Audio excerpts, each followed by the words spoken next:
Hello বন্ধুরা, আমি শম্পা। আমার এই ছোট্ট চ্যানেলে তোমাদের সবাইকে জানাই অনেক অনেক শুভেচ্ছা আর ভালোবাসা। চলো আরও একটা দিন শুরু করে দিই। আর সকালবেলা ঘুম থেকে উঠলে চারিদিকে যেন কাজগুলো একদম হাঁ করে তাকিয়ে বসে থাকে। মানে এত কাজ, কোনটা রেখে যে কোনটা করব সেটাই বুঝতে পারি না। Good morning. রান্নাঘরে ঢুকে পড়েছি, কাজ অলমোস্ট হয়ে গেছে। এই যে শুধু একটু ভেন্ডি ভাজাটা বাকি আছে। ভাত ডাল এগুলো হয়ে গেছে, আবার মাছও ভাজা হয়ে গেছে। ভাবলাম মিনিকে একটু মাছ ভাজাও খেতে দিই, খেতে ভীষণ ভালোবাসে। ওই দেখো আবার দেখা করতে এলো। তোমাদের সাথে দেখা করতে এলো। চলে গেলে তো স্কুলে আর সারাদিনে দেখা হবে না। শুধু এই ভেন্ডি ভাজাটা বাকি আছে, এটা হলেই মোটামুটি সকালে রান্নাঘরের কাজ শেষ।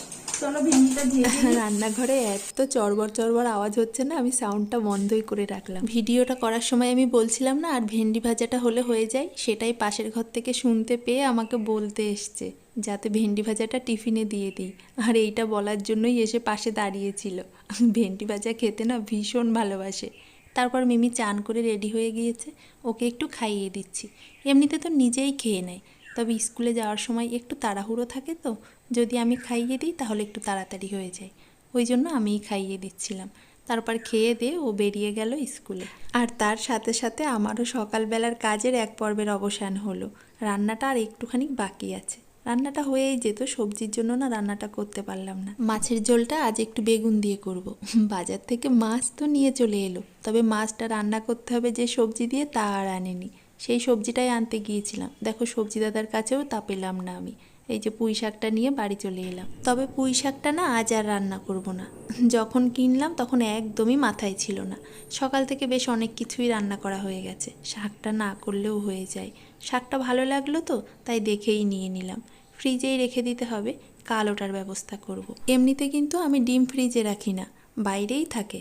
তবে ভীষণ গরম পড়েছে তো ওই জন্য ডিমগুলো ফ্রিজে রেখে দিলাম। আর আমি না জামা কাপড় সকালবেলাতেই কেচে নিই। বাইরে রোদ দেখেছো, একদমই বাইরে কাজ করা যায় না। তবে আজ না সকালে রান্নাঘরে ঢোকার এতই তাড়া ছিল যে এইগুলো কাচার না সময় পাইনি। কি রোদ, বাইরে দাঁড়ানো যাচ্ছিল না। তারপর ঘরে এসে খানিকটা সময় ফ্যানের নিচে বসে ঠান্ডা হয়ে তারপর রান্নাঘরে এলাম। ভীষণ গরম বাইরে।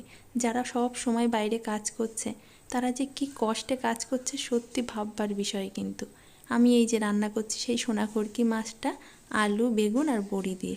আর সব রান্না তো মোটামুটি সকালেই হয়ে গিয়েছিল, তাই এখন রান্নাঘরের চাপ একদমই কম। দেখো রান্নাটাও ঝটপট হয়ে গেল।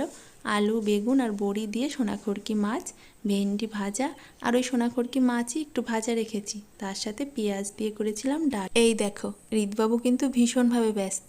তার তো আর কোনো চিন্তা নেই কখন খাওয়া হবে, শোয়া হবে, চান হবে। এখন তো হৃদের ফল খাওয়ার সময়, আর ফলটা খাওয়ার পর আবার চলবে খানিকক্ষণ খেলাধুলো, তারপর ওকে চান করাবো। আর আজ না চান করিয়ে ওকে যখন ঘুম পাড়াবো বাইরে যেতে হবে, আমাকে একখানা কাজ করতে হবে, যেটা 2-3 দিন ধরে ভাবছি করব করব, তবে না একদমই করে উঠতে পারছি না। বিকালে একদমই যাওয়া যাবে না, এত মশা থাকে বাইরে। এই দেখো এই হলো আমার কাজ। বুঝতে পারছো কি গাছ এটা? চাল কুমড়ো গাছ। প্রতি বছরই গাছটা আমি এইখানটাই লাগাই আর এই গাছটাতেই তুলে দিই। প্রচুর চাল কুমড়ো হয়, তোমাদের সাথে অবশ্যই শেয়ার করব।